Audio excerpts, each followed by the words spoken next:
Ladies and gentlemen, welcome back to the Extra Innings Podcast, Season 1, Episode 5. I can't believe we're already 5 episodes in. I know it's like only 5 days, but I've been really enjoying making these, just talking about baseball, talking about certain teams, different teams, and, getting my opinion out there. Hearing the feedback is great. I really do appreciate and welcome all feedback, positive and negative. It helps me grow as a podcaster, as a person, and I appreciate all the support.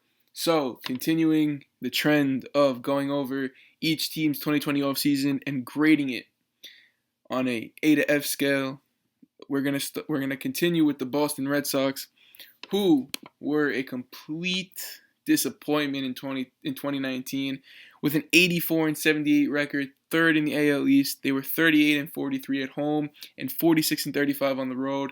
And something to point out in that record is that awful home record. Being 5 wins down in your home stadium. Especially Fenway Park. Just an historical stadium. And to perform that poorly in your home park, their pitching at home was awful. Their bullpen was very lackluster at times. This team, if you looked at it on paper, their 2019 roster, they were really supposed to compete with the Yankees for the number one, first in the AL East. Everything just wasn't clicking for them. The Rays were better than them. The Yankees were better than them. Their pitching, honestly, severely underperformed, and their bullpen really was lackluster at times. They did make some pretty solid moves in the 2020 offseason, I will admit. I do have a decently high grade for them. But, of course, there are some people that they did lose to free agency and to trade. Everyone knows the big one, but I'll keep that one for the end because I have my own opinion on that and the trade as a whole. So, first, they lost Zach Putnam, declared free agency. Already a very, not great bullpen, depleted bullpen. And you lose, Putnam. Not a big loss, but it's still mentionable because how lackluster that bullpen was during the middle to end of the season. They lost Brock Holt as well. Great utility man. He went to the Brewers, I believe. He's probably going to be their starting third baseman, starting second baseman at times. He's very he can move around the field a lot. He can play the outfield. He can play pretty much every infield position, including first base, I believe. So I'm pretty sure the only position he can't play in the infield is catcher. It's tough to lose a utility man like that who's very flexible. He kind of reminds me of a Marwin Gonzalez type who can play the infield and outfield. And Brock Holt can definitely hit for average with a little pop in his bat. So it was a tough loss, and he was a fan favorite. So tough to lose a fan favorite always, but sometimes it calls for it. They signed Kevin Plawecki to a 1-year contract. Not much to say about this. Backup catcher. Okay signing. Other than that, really nothing to say about it. He's a good defensive catcher. Doesn't really have that bat. He'll probably play only on a night day back to back. So he won't see much playing time. Next one, they signed Martin Perez to a 1-year contract with a club option in 2021. I think this is actually a great signing by the Red Sox. Martin Perez was 10-7 in 2019 with a 5.12 ERA. Granted, it's a high ERA, high WHIP, but he did pitch 165 innings with 135 strikeouts. Playing in Minnesota is tough, and he hasn't statistically been a great pitcher with a 4.72 ERA. But you'll see who they lost in that trade. I'm gonna say the Mookie Betts trade. You'll see they lost David Price. He does walk a lot of batters. He doesn't give up a lot of home runs. He does give up a lot of hits. So he's a good 4-5 pitcher. Overall, he's a very average pitcher, but it's a good pitcher to have. He's a lefty. Lefties are a hot commodity nowadays. They're tough to find. So overall, I mean, he had a .2 WAR in 2019, 5.8 career WAR. Um, I don't know what to say about this other than I think it's personally a good signing. He could always have a bounce back season. Fenway Park, here and there, depending on if a righty's up at the plate, it's a pitcher friendly ballpark. If a lefty's up at the plate with that short porch in right field, it's a hitter friendly ballpark. That's a very very average ball, very balanced ballpark when it comes to pitcher friendly versus hitter friendly. But I do like the pickup. I'm gonna say I do. Next, they signed Jose Peraza to a 1-year contract, no club option that I know of. Peraza in 2019 had a 239 batting average, a 285 on base, a 346 slugging, a 631 on base OPS, with 6 home runs, 33 RBIs, and 37 runs batted in. Not great, especially if you look at those numbers, you kind of assume that he didn't play all of 2019. But he did. He played 141 games. Over his career, he's a 273 hitter. He has a 312 on base, a 374 slugging, and a 686 OPS. That's not terrible. He's a good defensive second baseman. It could replace Brock Holt. Do I think it's the greatest signing? No. I think there were better second basemen on the market. He's never been an all-star. He's never, been in the MVP race. He's, again, a very average second baseman. Doesn't have a lot of pop in that bat. His highest is 14 home runs in 2018. He doesn't really drive in a lot of runs. He does normally steal a lot of bases. In 2018 and 2017, he had 23, and in 2016, he had 21. Overall down year last year from him, but he doesn't have a great WAR either. I just think it's an okay signing. He's a flexible guy, could play the outfield and the middle infield. Probably could get a little bit of third base in if you really try him there. He's a righty. Throw him in that lineup, 7, 8, 9 hole, or the top of the lineup, 1 hole, 2 hole, just to get on base, try to steal a base. So I don't think it's a great signing. I don't think it's a terrible signing. I think it's just an overall average signing, but one that they needed because they did need a second baseman, or an outfielder. Outfielders are always good to have, so it's a good signing in my opinion.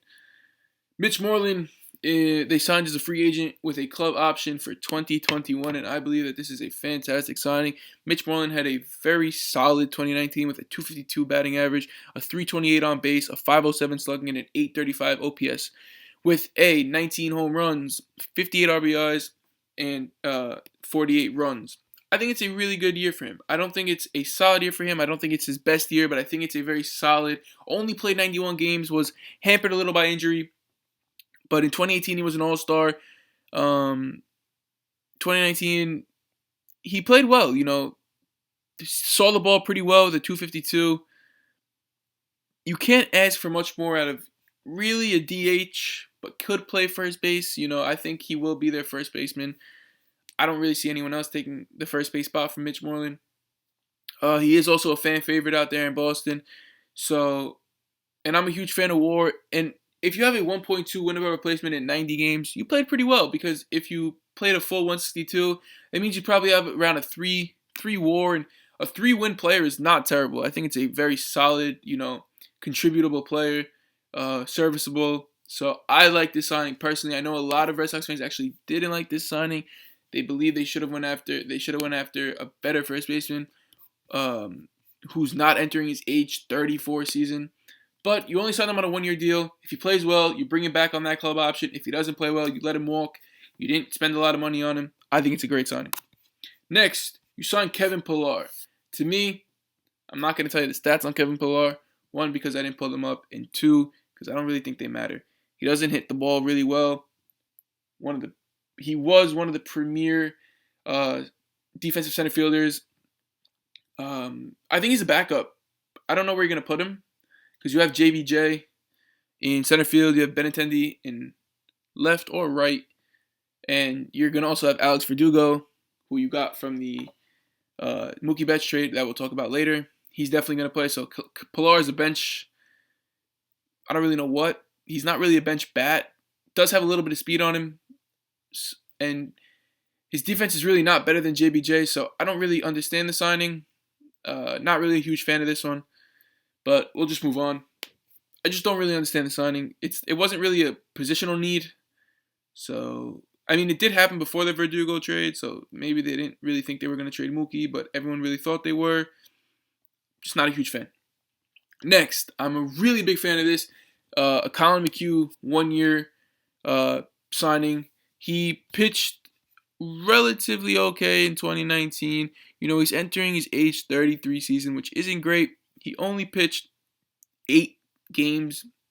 He only started 8 games in 2019 with a 4-5 record with a 4.70 ERA. Appeared in 35 games. So he had a pretty good whip, 1.23. ERA plus was a 99. Doesn't give up a lot of home runs. He gave up 12 home runs in 74 and 2/3 of an inning. 39 total earned runs in those innings. Of course, a down year for McHugh. But overall, while he was in Houston, was very solid. Was a good number 3, a very good number 4, and I think in this rotation he'll probably be the number 3 starter, or probably number 3 starter, with Martin Perez being the number 4 starter. But I'm a fan of this signing. I really think it was one of their better signings of the offseason. It was very under the radar as well. Next, we have them re-signing their franchise center fielder for a 1-year contract to avoid arbitration, and I'm sure once arbitration is finished, they will sign him to a longer contract. That is Jackie Bradley Jr. Jackie Bradley Jr. had one hell of a 2019.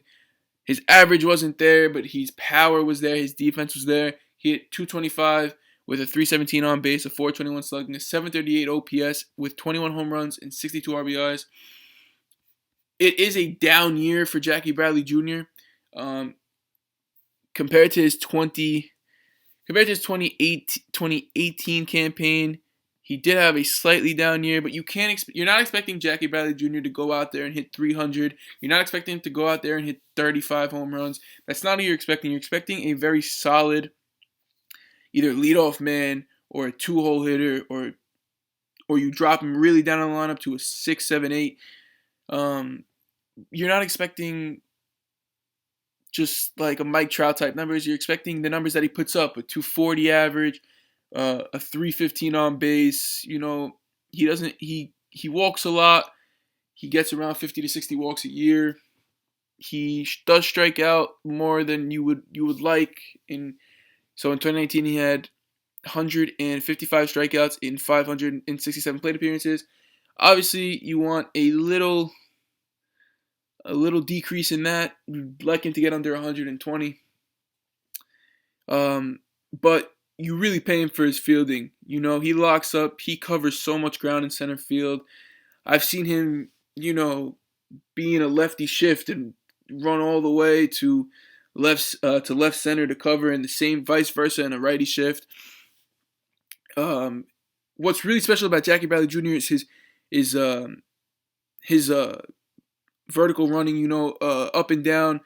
If on a frozen rope line drive, he knows to take that step back and then to run forward, or to take that step back and really burst backwards. Rarely does something get over his head. He's very good, positioning himself out there. Excuse me. It's just letting you guys know it's like 5 in the morning when I'm recording this. So if I stutter, that's also because I don't use a script. I don't believe in that. I just believe in giving you my personal opinions, like off the top of my head, and just flowing with it. So if you hear a lot of ums and a lot of stuttering, that's why. Don't have a script in front of me. So just reading stats and giving you my opinion on the signing.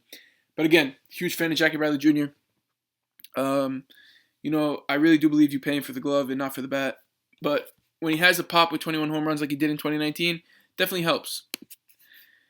Next signing we have is the Eduardo Rodriguez signing. Bringing back on a year to avoid arbitration. Had a great year in 2019. He was the best pitcher on this staff, without a doubt. He was actually one of the better pitchers in baseball, going 19-6 with a 3.81 ERA, 213 strikeouts in 203 1/3 innings with a 1.32 whip. You'd like that whip to get lower just a little bit, but you can't complain about this season. He pitched phenomenal. He was sixth in the Cy Young voting. 34 games a career high for him by over 10 games starting. 75 walks was a career high for him as well, but when you're starting 10 more games, you're bound to walk more batters. He only gave up 24 home runs, which, in 203 in the third innings is really not that bad. His ERA is really good, lower than his career average. He was a 5.9 win player in 2019, and I expect him to be that's very hard to maintain, so I expect him to be around a 4-win player in 2020 and moving on. He's only entering his age 27 season. He's entering his prime. Right now his stock has never been higher, and I think the Red Sox know that, and I think if they want to compete, Eduardo Rodriguez is your number one pitcher. You gave up David Price, who's on the decline, in my opinion. You got your number one locked up. You got to lock him up next year. You have to make sure you sign him for long term, not just for a 1-year deal. You got to sign him for at least a 4 or 5 year deal, and that's my opinion. You need to lock up Eduardo Rodriguez now, and don't let his stock rise even higher, because I believe he's going to be an amazing pitcher in 2020. I think he knows his ballpark. I think he pitches absolutely amazing when he's away from his ballpark as well. He carried the Red Sox to a lot of wins in 2019. Next, we're going to talk about Andrew Benintendi signing a 2-year contract, 2020 to 2021 to 2022. Benintendi had an okay year in 2019. A 266 batting average, a 343 on base, a 431 slugging, a 774 OPS with 13 home runs, 68 RBIs, and 72 runs. Again, same with Benintendi. He's entering his age 25 season. You have to give this guy time. I do believe Benintendi will pan out to be a really good and franchise corner outfield for the Boston Red Sox. He's definitely not a center fielder. His defense is not quite there yet. While he does have a cannon for an arm, and I mean cannon, the guy has a frozen rope. I don't want to make this comparison because I do believe Yoenis Cespedes had one of the best arms I've ever seen from an outfielder.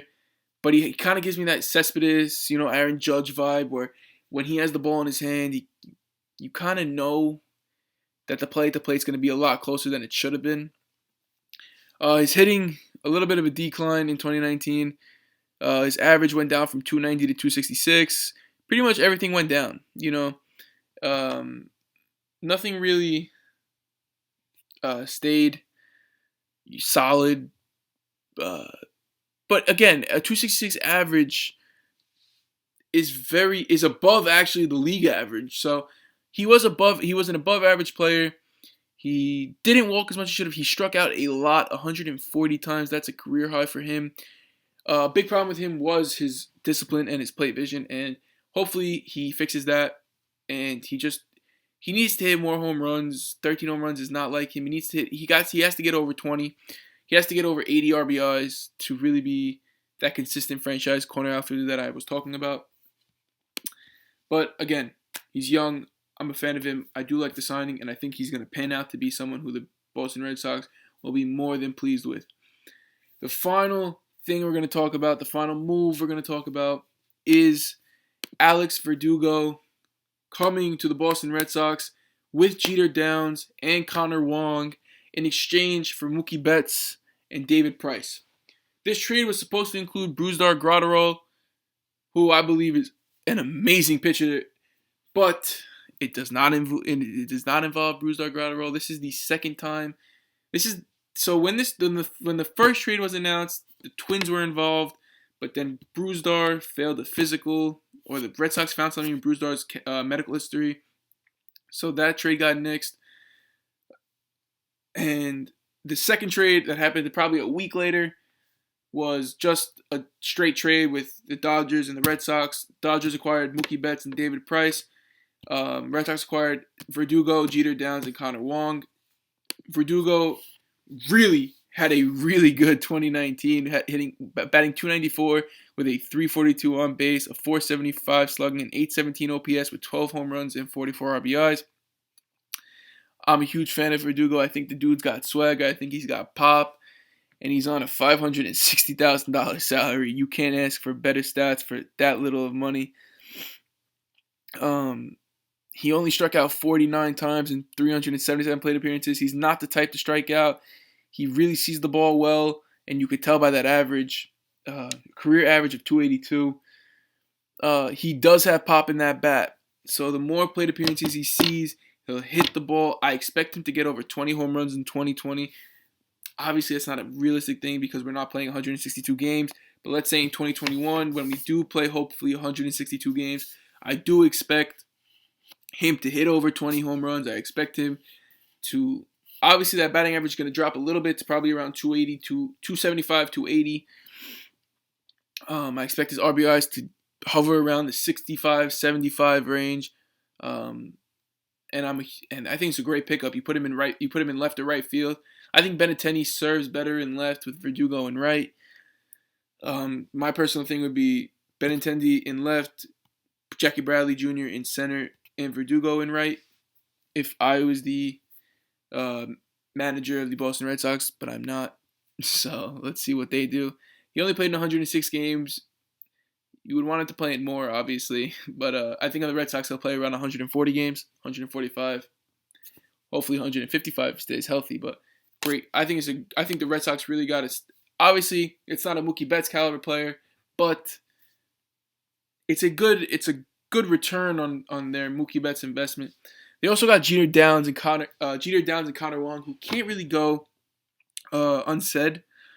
These guys, Jeter Downs is one of the best MLB prospects, in all of baseball. He's top of the pipeline, and hopefully he'll be up soon because that's a shortstop. That's a franchise shortstop in Jeter Downs. Connor Wong is really good as well. I don't believe Connor Wong was a part of the first trade. If I'm mistaken, I could be wrong, but I don't believe that Connor Wong was a part of the first trade. He is a very flexible player, catcher, third baseman, second baseman. I know him as more of a catcher, but that's just me. In the 2020 spring training, he hit for 300 with 2 home runs and 6 RBIs. So, Connor Wong, he's entering his age 24 season, so he's a little older. He's probably going to start the year in AAA, and I wouldn't be surprised if he made the MLB later. If there was such thing as September call-ups this year, he would probably be a September call-up. Jeter Downs would probably not be. I think Jeter Downs 2021, you can hope. Maybe Jeter Downs gets there in 2021. He is very young. He's only 20.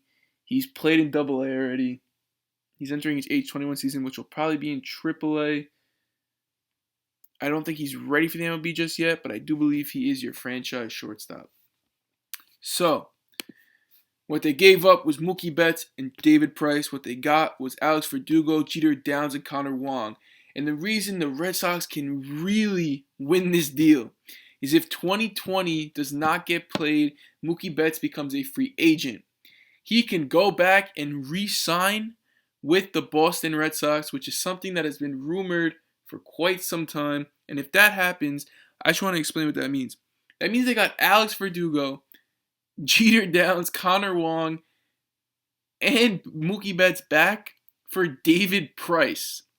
That is the biggest steal, might just be the biggest steal in recent history when it comes to MLB trades. So, I don't know if they were banking on Mookie not signing an extension with the Dodgers, but they might get really lucky if he doesn't. So, overall, I think the Red Sox definitely got better. They did lose one of their best hitters, but they made a lot of small acquisitions to offset that. I don't think they got much better, but I do think they definitely got better. I'm going to put them, their new record, well, first I'll give you their grade. Their grade I'm going to give them is a B+. The only reason I can't put them in the A range is because they did lose Mookie Betts, right? You lost Mookie Betts. It's like you're losing an MVP caliber player. You didn't really gain any MVP caliber players back, but I believe that if this season doesn't get played and Mookie Betts does come, I think it was a pretty fair trade. I have to say the Dodgers did probably win the trade because they did receive an All-Star MVP caliber player. But if the Dodgers, if Mookie Betts walks, then the Red Sox definitely won the trade. The new record I'm going to give them is probably 89-73. They might break the 90-win mark. And I really do believe, actually, you know what? Because they underperformed so much in 2019, I don't expect them to underperform that badly in 2020.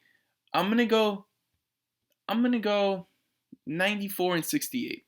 I'm gonna give them a 10-win increase because I don't believe the team they had last year was an 84-78 team. I think last year was around the 90-win team, and this year I'll give them a 4-win increase just because of all the acquisitions they made. So I'll give them on a 162-game scale. Obviously, we're not playing 162, but on a 162-game scale, I'll give them a 94-68 record. Not enough to get first in the AL East, I don't believe, but they'll probably get a wild card spot and see what they can do in the playoffs. So, thank you guys so much for taking this time out of your day to watch and listen to me talk about the Boston Red Sox. I appreciate you guys so much. You know, all the comments, all the support lately. If you enjoyed, please like, comment, and subscribe. All feedback, once again, welcomed and appreciated. And I'll see you guys on the next one. Thank you guys so much.